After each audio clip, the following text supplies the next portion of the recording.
welcome to Sheeran Guitar Tutorials. My name's David, and in today's lesson I'll be going over the studio version of Crashing by EdSheeran. Also, YouTube just released this new function called hyping a video, so if you're watching this within the first 7 days of its release, be sure to hype this video down below if you like it. Now then, you'll need your guitar in standard tuning and a capo on the 4th fret. Let's jump on in. Alright, so starting with the chords.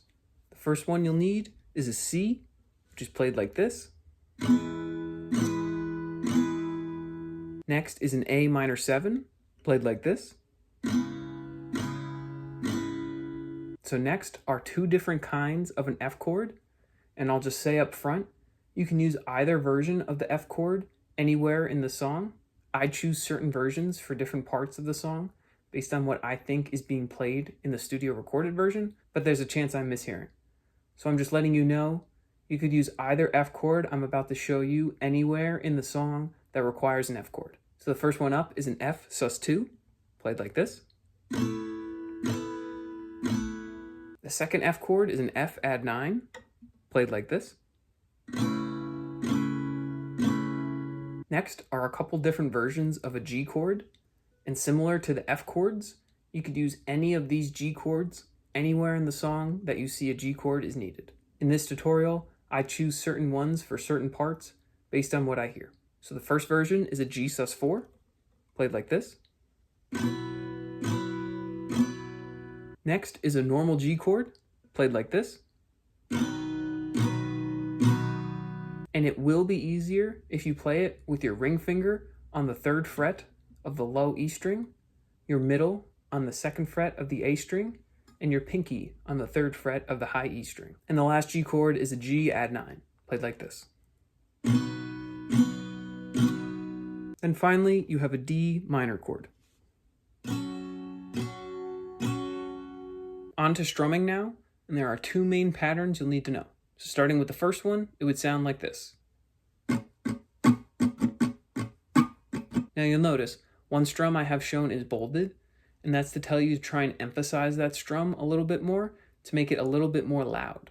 So just to show you the difference, with the bolded strum, the pattern sounds like this.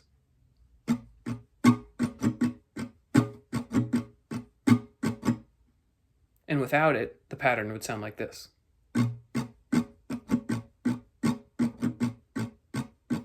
So you can see that the emphasized strum gives the song the rhythm that you want. And pattern 2 would sound like this.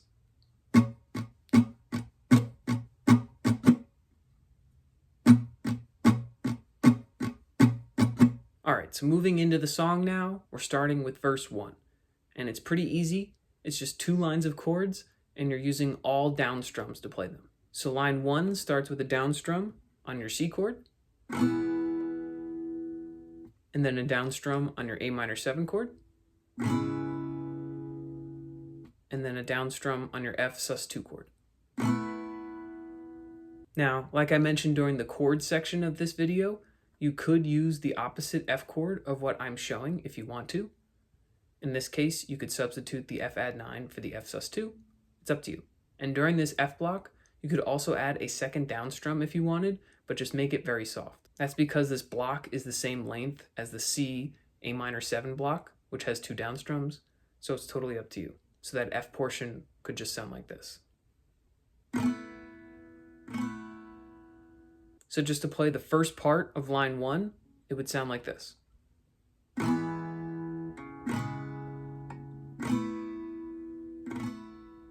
Second part of line 1 starts out the same way, but now you're ending with your G add 9 chord. And the same things that apply to the F block apply here, meaning you could use any of the G chords we went over before, and you could also add a second softer down strum if you wanted.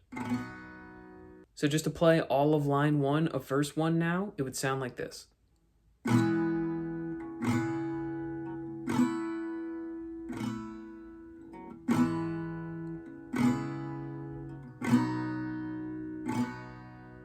So looking at line 2 now, and it's exactly the same as line 1, the only difference is I have an F add 9 in place of the F sus2. And because line 2 is so similar, I won't show you how to play just that line. Instead, I'll show you now how to play the entirety of verse number 1.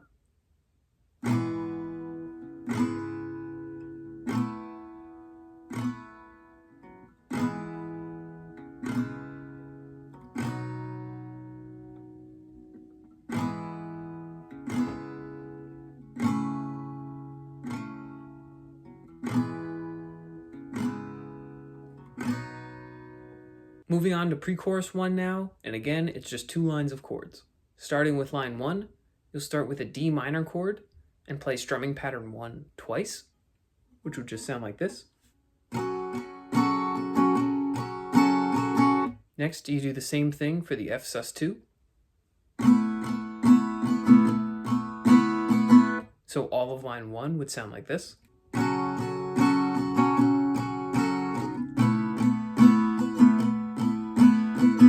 Line 2 is pretty much the exact same, but when you get to the F, you aren't playing strumming pattern 1 twice, you're only playing it once now.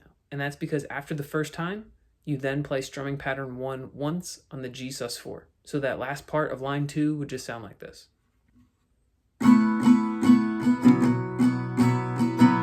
And so the entirety of pre-chorus 1 would sound like this.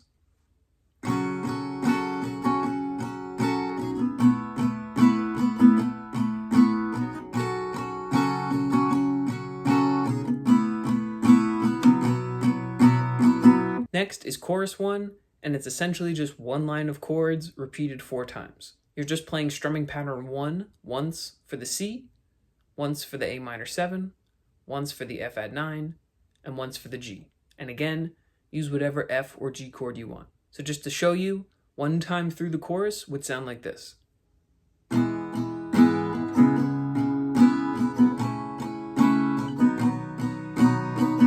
You would then repeat that 2 more times, so 3 times in total. And then on the 4th time through the chord progression, the only difference is the G just has a single down strum.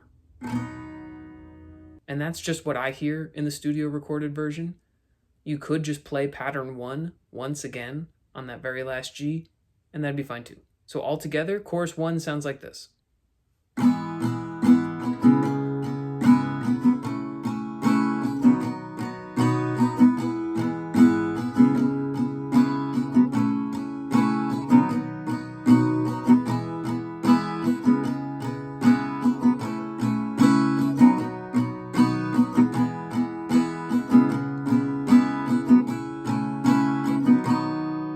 Moving on to verse 2 now, it's the exact same strumming and chords as chorus 1, and you're playing everything shown here 4 times. So I won't go over the details on how to play this, but refer back to the chorus 1 section of this video for that information. So altogether, verse 2 just sounds like this.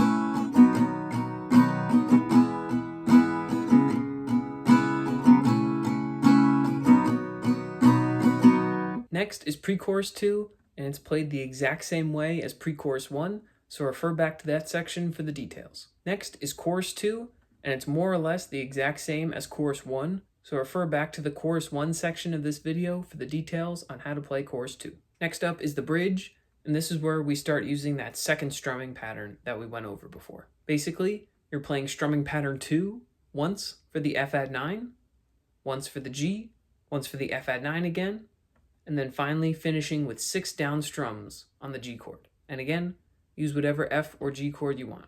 So 1 time through the F add 9 chord would just sound like this.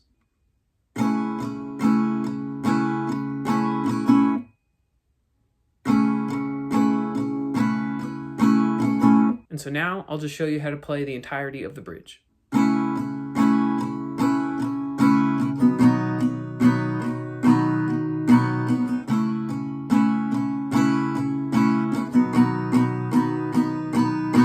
Okay, so this is when the guitar solo kicks in, and I'll go over the specifics for the solo in just a second, but first, I'll show you what the rhythm guitar is playing. It's just our C, A minor 7, F add 9, G chord progression, played using strumming pattern 1 for each chord, and we play that whole chord progression 4 times in total. So the specifics on how to play all that is something we've gone over before, so refer back to the chorus 1 section of this video for the details. Alright, moving on to the guitar solo part now. Let me first play it for you in full to show you what you're shooting for.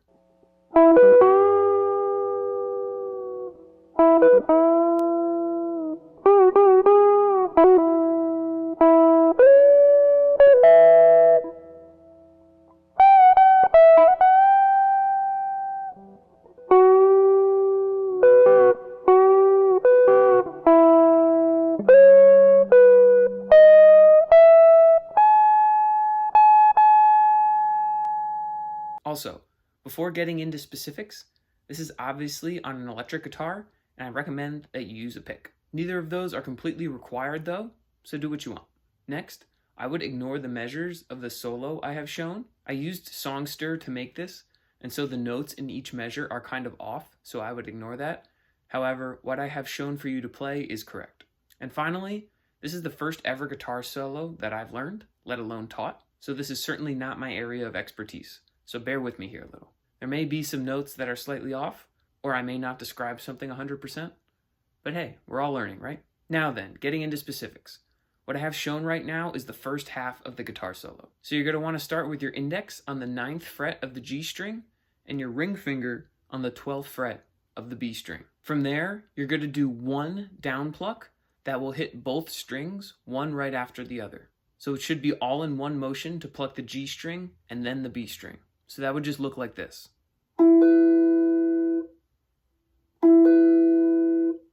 So you can see that's just one down plucking motion where I hit the G string and then the B string. After that, you then place your middle finger on the 11th fret of the G string and do an up pluck, as well as bend that string upwards. Now you technically want to bend it up a full step, but hey, just bend it up a little bit, it'll sound great. So just to show you that bend, it would sound like this. And so those first three notes all together would sound like this.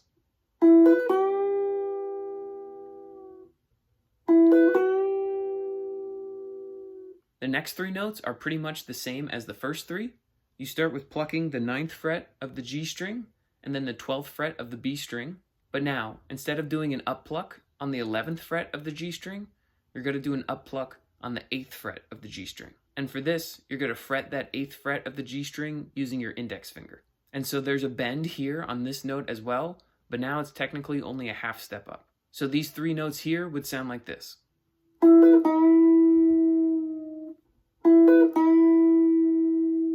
And so everything so far would sound like this.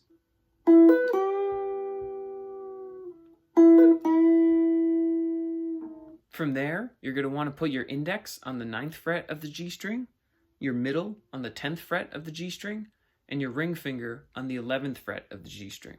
And from there, you're basically going to do 3 plucks on the G string, and after each one, you'll bend the G string up a little bit. The amount of bending here is pretty short after the first two, and it's a little bit longer after that third pluck. So these 3 bends would just sound like this.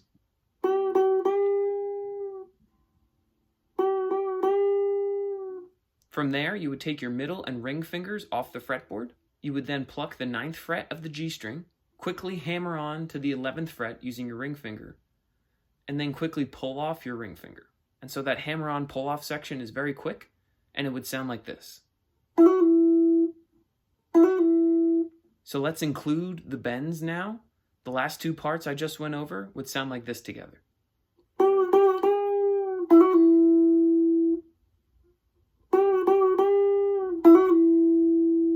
And so going back to the beginning now, everything we've gone over so far would sound like this.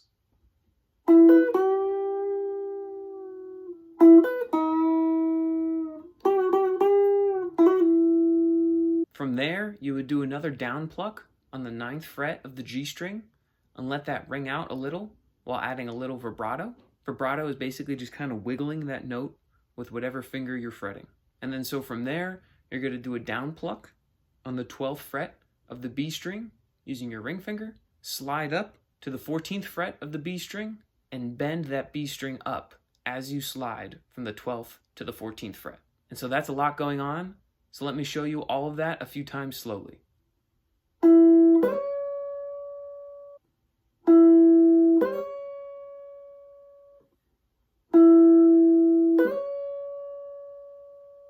And then you finish the first half of the solo by unbending that B string, plucking the 14th fret of the B string with a down pluck, pulling off to the 12th fret of the B string, and then plucking the 12th fret of the high E string using an up pluck. And all that happens very fast. And so a note here, I find it easiest to fret the 12th fret of the B and high E strings by doing a mini bar over both using my index finger like this. And so that very last bit would sound like this.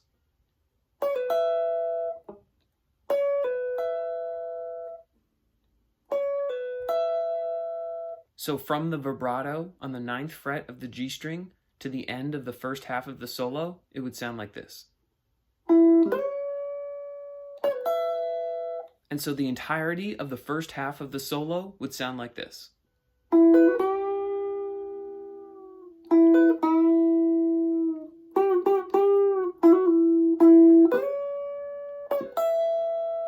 Alright, so on to part 2. You're starting on the 19th fret of the B string with your ring finger, and you do 2 down plucks. And after each pluck, you're going to bend that B string up. From there, you'd put your index finger on the 17th fret of the B string and do another down pluck. Put your ring finger on the 19th fret of the high E string for an up pluck. And then end this part with your middle finger back on the 19th fret of the B string for another up pluck, and then bend that B string up again. So this whole part would sound like this.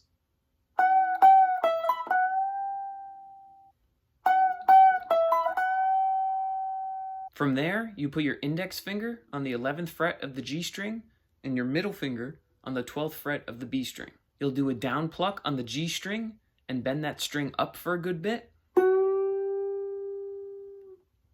Then a down pluck on the B string, and then an up pluck on the G string again with a bend, but this time the bend is a little less. So this part would sound like this.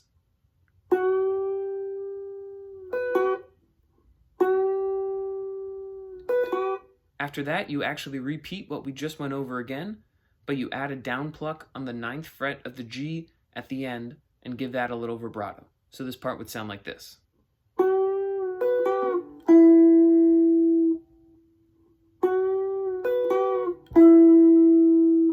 And put both of those parts together, you would have this.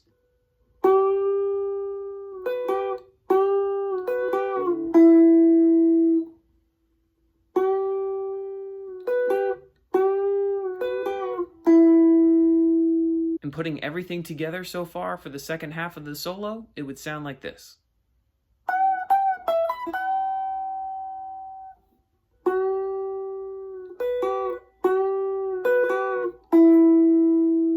From there, you put together this little run to end the solo. And it starts by fretting the 12th fret of the B string using your ring finger, and you would do a down pluck and then slide up to the 14th fret. You then fret the 12th fret of the B again with your index and do a down pluck. So those 3 notes together would sound like this.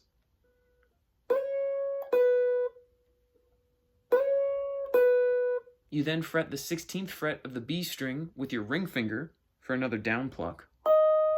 Fret the 17th fret of the B string with your pinky for another down pluck. You would then fret the 16th fret of the high E string with your ring finger, and what you want to do here is a down pluck while bending the string a half step up. You let that high E string ring out for a second with it bent, and then unbend it for a final down up pluck, still on the 16th fret of the high E. And you want to give those strums a little vibrato.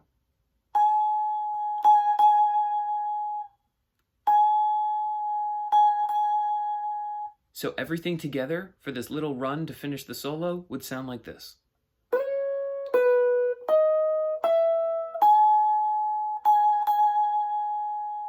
And everything together for the second half of the solo would sound like this.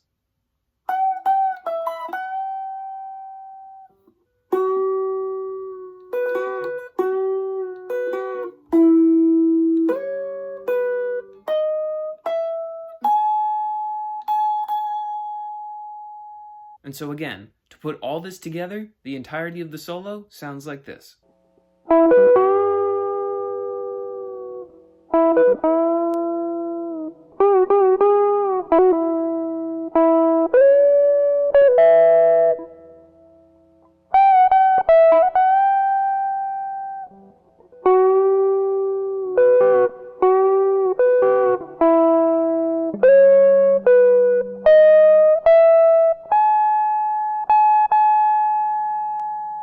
Alright, so after the guitar solo, you're into chorus 3. It's the same main chord progression, we've been playing for the choruses, and you play that chord progression 4 times in total. The only difference from the other choruses is in the strumming.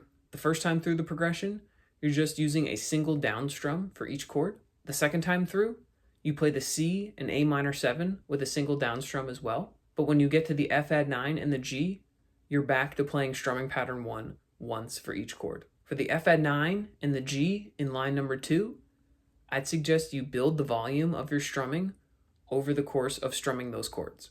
And what I mean by that is, start strumming softly on your F add 9 and then start to strum louder and louder as you get to the end of the line. I just think the dynamics of the song work better with that. So that F add 9 G portion at the end of line number 2 could sound like this.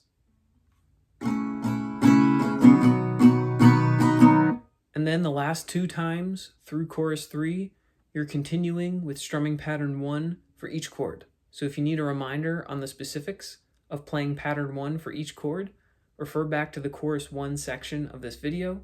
Otherwise, I'll show you how to play the entirety of chorus 3.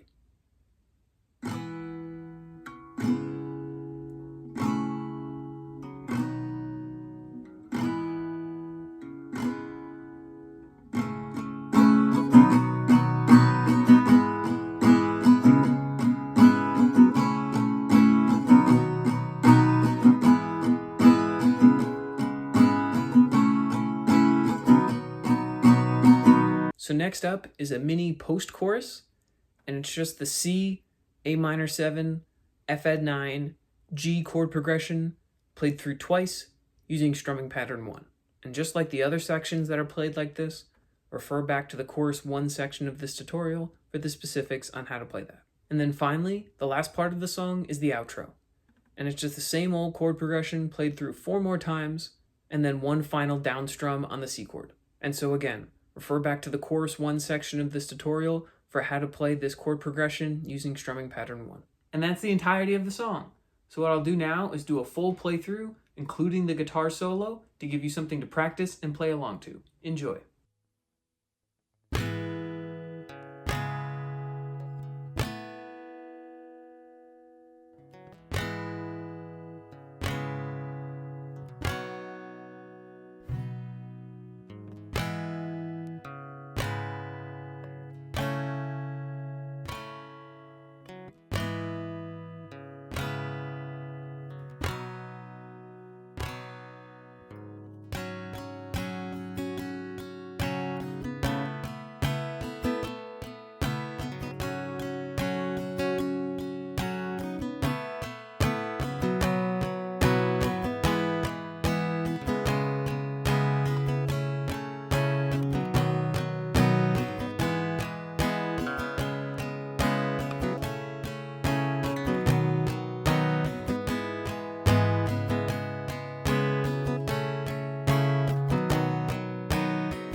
So that's the entirety of the lesson. If you want more tutorials covering songs from Play, be sure to click the card on the screen now to jump to all my other EdSheeran lessons. If you're watching this video within the first 7 days of its release, be sure to hype the video down below, as well as like it, subscribe to the channel, and turn on all those notifications. Thank you.